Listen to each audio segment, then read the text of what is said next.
The traditional goal of companies around the world has been to make money. The mantra of the 80s was to make money. I always joke that the number one objective of every company is to make money, the number two objective is to make more money, and the number three objective is to make sure that objectives 1 and 2 are always satisfied. The rationale is very simple. Without money, the business is not sustainable. Even charity is expensive. How can you give if you don't have? But if you have, then giving becomes easier. But things are changing. Making money and becoming profitable are not less important. But what is becoming fashionable is to recognize that not all profits are equal. There is a significant and true change that companies need to take into account. It is not enough to just consider what is good for that company, but what simultaneously serves society as well. Profits that involve a social purpose do represent a higher form of capitalism. An interesting new perspective is being asked by a new generation of young people. Michael Porter and Mark Kramer have labeled this issue creating shared value. The intersection between corporate performance and societal good is shared value. But this is different from the traditional corporate social responsibility approach. If a company in the developing world decides to invest in a hospital next to its factory, it is helping not only the employees, but also the families of the employees. It also reduces the risk of employees not going to work by offering them healthcare access, leading to better health conditions. In summary, it is a very interesting new way of looking at the win-win approach. All participants win, and it is not charity, it is business sustainability.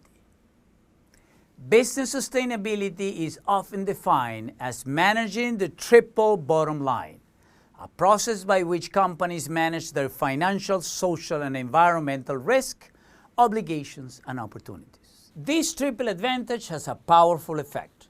According to Accenture, a consulting firm, 87% of the CEOs see sustainability as opportunity for growth and innovation, and 80% see it as a route to competitive advantage in their industry. They recognize that three powerful constituents are behind this shift. First, customers. Social media gives them access to greater transparency faster, motivating them to vote with their wallets. Second, investors are changing their ways. Many analysts now see sustainable business practices as a powerful motivator for investor interest and stock value. And third, young talent is beginning to see sustainable business practices as essential, and CEOs are luring the best and brightest by finding ways to go beyond just talking the talk. An interesting driver behind this new approach of more than just making money and focusing on sharing value are the millennials. Millennials are those born after 1980 and the first generation to come of age in the new millennium. Everybody's talking about the impact of millennials because they are on track to become the most educated generation in American history. And according to the Huffington Post, 61% of millennials are worried about the state of the world and feel personally responsible to make a difference.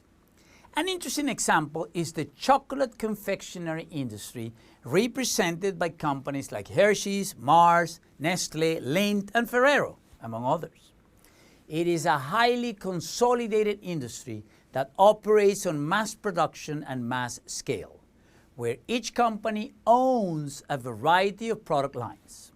From making healthier products to changing methods of production for environmental protection, corporations within the confectionery industry can take actions to enhance both the development of the community and of their own assets. I will talk about Nutella, the famous nutty chocolate spread that recently turned 50 years old, and I'm sure many of you know. Nutella is sold in 160 countries around the world and by itself has over 26 million fans on Facebook. It sells over 11 million jars annually, or one jar every 2.5 seconds. To put this into perspective, according to the United States Census Bureau, one person is born every 8 seconds. So you do the math. Well, Ferrero, the parent company of Nutella, had an issue with the production of palm oil. In 2015, the Minister of Ecology in France publicly expressed her concern over the production of palm oil and its correlation with deforestation and global warming. Malaysia's environment is perfect for the production of palm oil, and as such, 80% of Ferrero's palm oil comes from the tropical nation. However, as demand increases, the necessary increase in supply has allegedly resulted in the deforestation of rainforests in order to create space for the new plantations. While palm oil is used to the production of Nutella, it is also used for other products such as toothpaste, biodiesel, and skin cream. Whereas other companies have avoided public comments, Ferrero was one of the first companies to recognize the issue and announce policies for limiting deforestation in the practice of harvesting palm oil. Through Greenpeace, Ferrero has supported the Palm Oil Innovation Group in their efforts toward protecting forests and preventing the exploitation of workers. It has been able to trace 98% of its palm oil right back to the plantation. Through these efforts, Ferrero has received multiple recognitions. More importantly, Ferrero's investment in the reduction of environmental effects has made their production more efficient while ensuring a sustainable source of palm oil for the future. In a similar fashion, Hershey's has been involved in the sourcing of cocoa. Over 70% of the world's cocoa is cultivated in West Africa.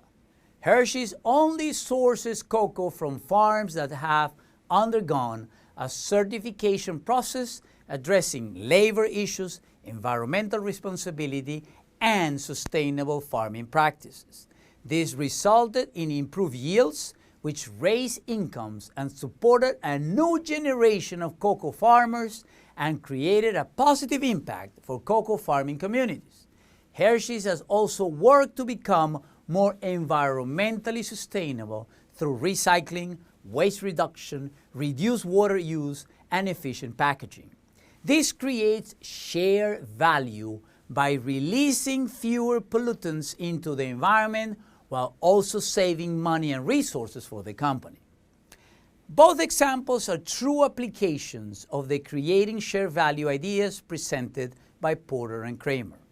Whereas the sole purpose of a business in the past used to be capital gain, businesses today are expected, and many eventually need, to embrace other elements of society for the sake of their own development and the development of the community. As a company enhances its own profitability and competitiveness, it must also advance the communities it operates in. Not all profits are equal. Profits involving a social purpose represent a higher form of capitalism, one that creates a positive cycle of company and community prosperity. Porter and Kramer outline 3 distinct ways that companies can create shared value. 1, by reconceiving products and markets. 2, by redefining productivity in the value chain. And 3, by building supportive industry clusters at the company's locations. Going back to the confectionery industry, Nestlé has invested in products to reduce sodium, sugar, and saturated fats in their chocolate products while adding more vitamin A. It has also invested in collaborations with other industry leaders in nutrition and health research. Mars invested in improving cocoa farming techniques by investing in equipment and technology. This will not only improve the quality of the beans, but will also increase their productivity and grant them more flexibility through the rest of the value chain. Mondelez has made an explicit effort on waste reduction, which benefits the environment and also results in cost cutting, a source of greater profitability for the company. Finally, regarding the support of communities, as mentioned before, Hershey's invested $10 million in West African community clusters. This investment will directly lead to the improvement of local schools and healthcare facilities. The message is very simple. It is safe to argue that the mantra of the 80s to only make money is changing and becoming obsolete. Making money has now a more ambitious objective. $1 can be worth much more through the lens of share value.